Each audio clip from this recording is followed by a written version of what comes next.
परिणय फुके यांचं देखील नाव भाजपनं विधान परिषदेच्या उमेदवारीसाठी जाहीर केलेलं आहे। भाजपनं आणखीन एक नाव जाहीर केलंय, सदाभाऊ खोत यांचं। स्वतः ओएसिस फर्टिलिटीच्या तज्ञांनी IVF उपचार पद्धतीद्वारे 1 लाखांहून अधिक जोडप्यांना मातृत्व प्राप्तीचा आनंद दिला आहे। मोफत अपॉइंटमेंट बुक करण्यासाठी आजच संपर्क साधा। हा सदाभाऊ आपल्या सोबत आहेत सध्या फोन लाईनवर। सदाभाऊ, आपलं स्वागत एबीपी माझामध्ये। आपल्याला संधी दिली गेली आहे भाजपकडनं, सातत्यानं आपण मागणी करत होतात मित्रपक्षांना संधी मिळावी याची, आणि आता अखेर आपलं नाव जाहीर झालंय। पहिली प्रतिक्रिया।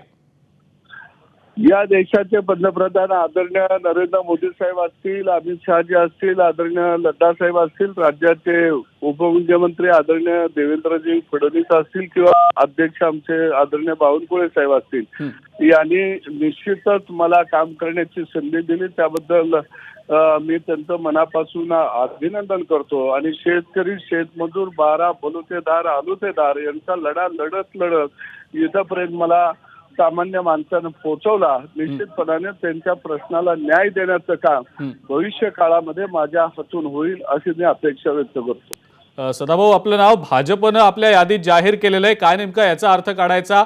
म्हणजे मित्रपक्ष म्हणून आपल्याला संधी मिळाली आहे का, की काय नेमकी या मागची काही वेगळी भूमिका आहे? नाही, रयत क्रांती संघटना ही शेतकऱ्यांच्या प्रश्नावरती, गावगाड्यातल्या सामान्य माणसाच्या प्रश्नावरती काम करणारे एक संघटन आहे।